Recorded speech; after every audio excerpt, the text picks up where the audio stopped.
Olá, boa noite, querido amigo, querida amiga. Com a graça de Deus, está no ar o programa Cristo Conectado, o programa em Cristo. Eu, pastor Edson Ronaldo Tressman, peço licença para adentrar aí na tua casa, peço licença para adentrar no local onde você está neste momento, para poder transmitir a palavra de Deus para você. E convidar você também para que você compartilhe esta palavra de Deus para os teus amigos, porque eu tenho certeza que muitas pessoas estão precisando ouvir a palavra de Deus e de maneira bem especial esta palavra que hoje aqui será proclamada. E para trazer a palavra de Deus até você, eu invoco a presença do Deus Triuno. Em nome de Deus Pai, Filho e Espírito Santo. Amém. O texto bíblico, Êxodo capítulo 20, versículo 16. Não dirás falso testemunho contra o teu próximo.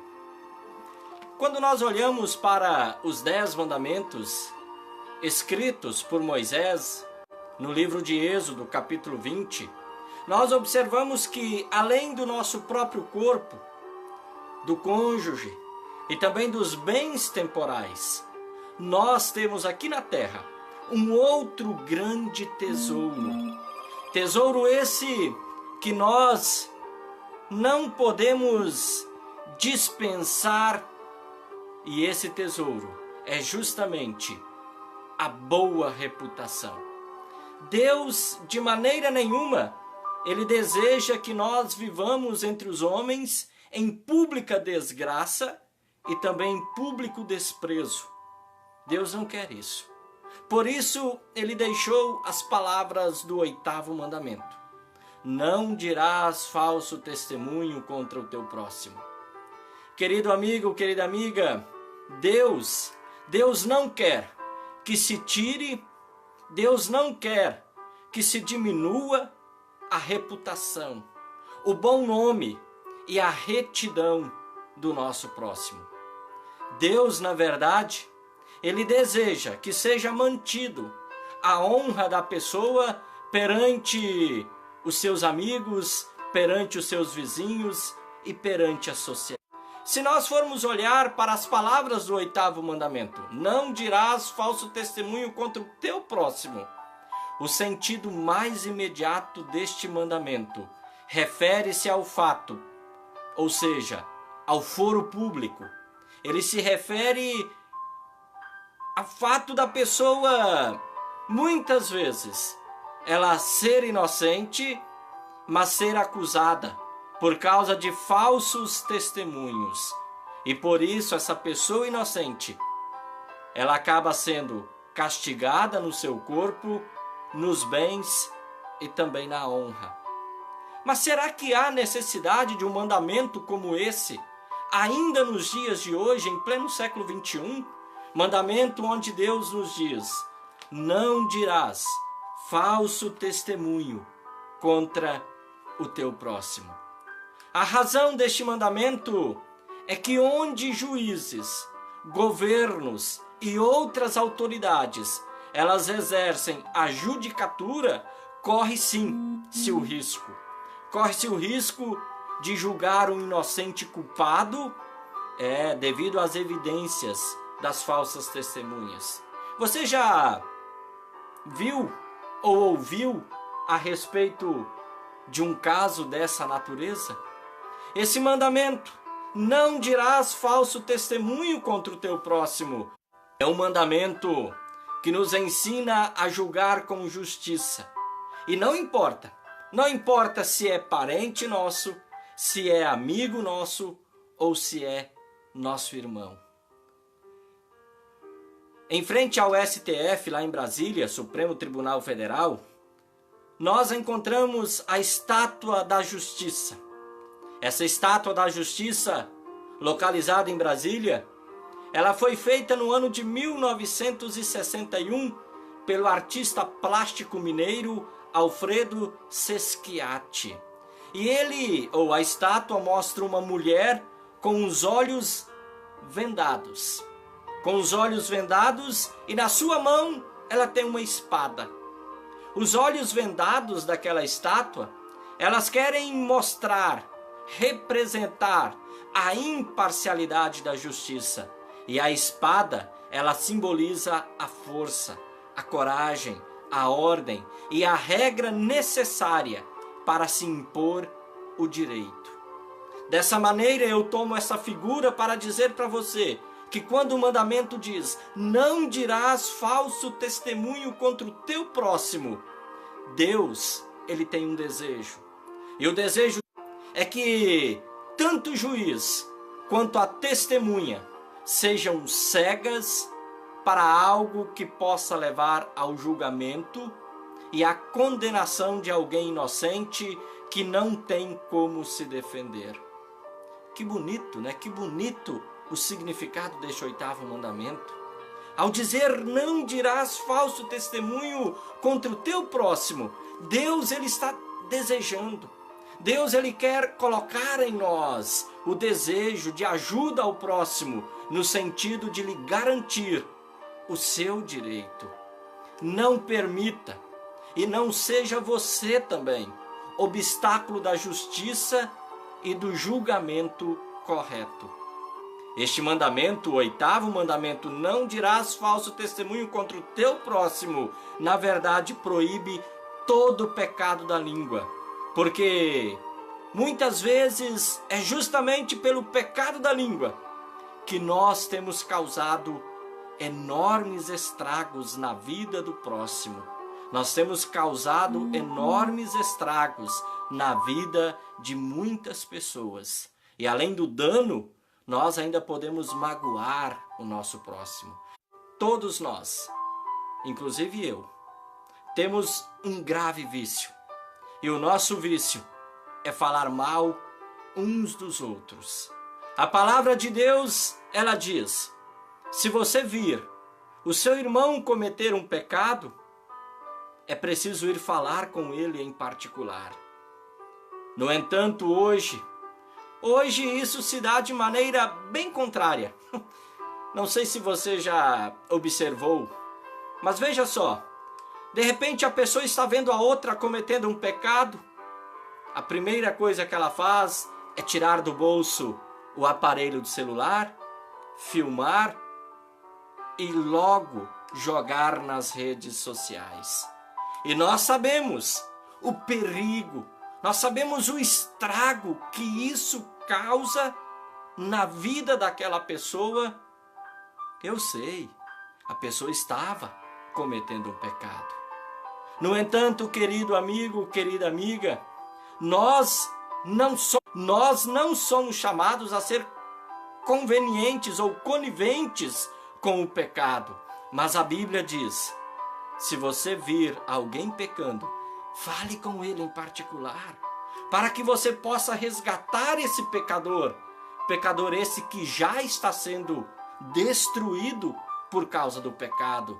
Não seja você mais um a contribuir para a destruição daquele pecador. Não dirás falso testemunho contra o seu próximo. Deus proíbe que alguém fale mal de outras pessoas, mesmo que aquela pessoa seja culpada e a gente bem o saiba que assim o é. Muito menos se a gente não sabe. Mas olha, eu ouvi dizer, alguém me disse tal coisa sobre aquela pessoa. Cuidado. Você viu alguém pecando, falou com a pessoa? Pois bem, mas se é algo grave que envolve a vida de alguém, faça o seguinte: leve a denúncia ao responsável e deixe que a autoridade responsável exerça a sua função de... No entanto, querido amigo, querida amiga, se você não tem coragem de apresentar a sua denúncia para a pessoa autorizada e nem tem coragem de assumir a sua responsabilidade como testemunha, então o mandamento é claro: cala a boca.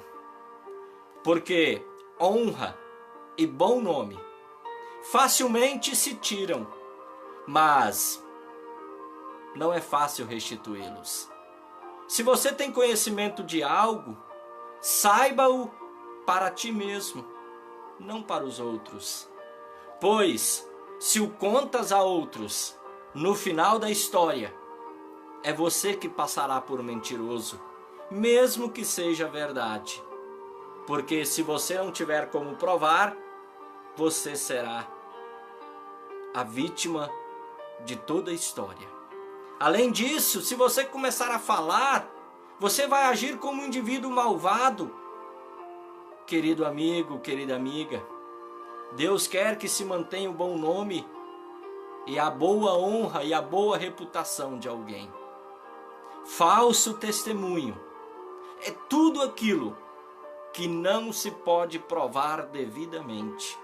E quantas coisas que nós não podemos provar devidamente, que nós acabamos espalhando aos quatro cantos.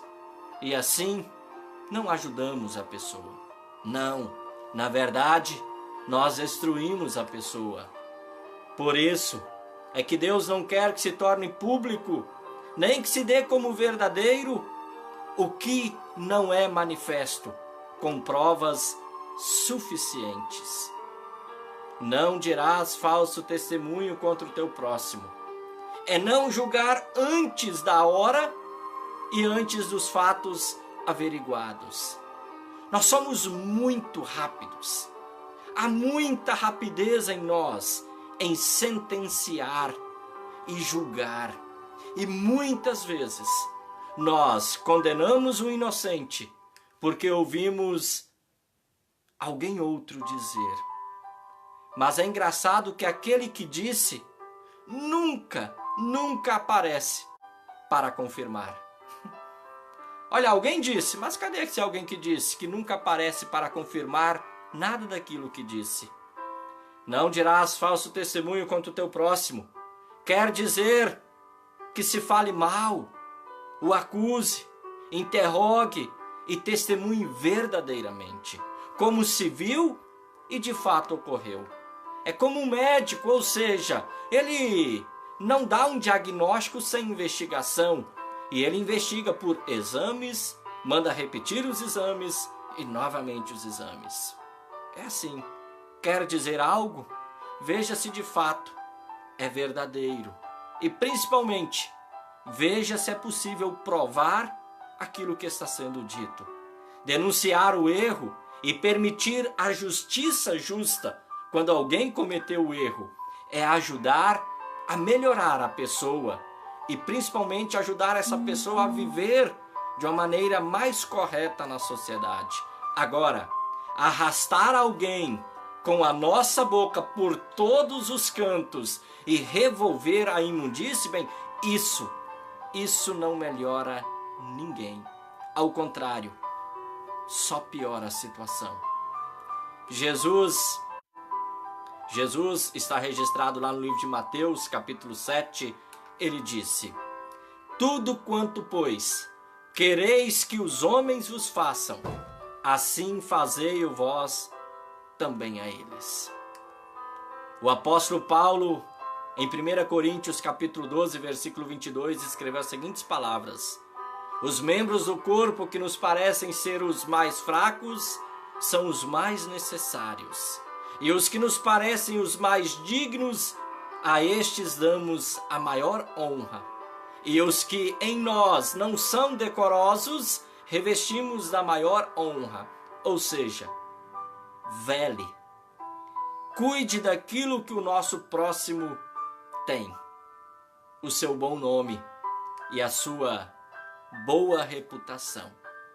Porque Deus, em seu Filho Jesus, mantém o nosso bom nome e a nossa boa honra diante de Deus. E o mesmo Ele quer também que nós façamos com o nosso próximo. Nós vamos orar e neste momento de oração todo especial, nós vamos pedir por pessoas que estão doentes, pessoas que estão enfermas, orar pela Karina Silva. Nós vamos orar de maneira bem especial pelo Leandro Abraham Voltz. Nós vamos orar por pessoas que estão enfrentando problemas neste momento.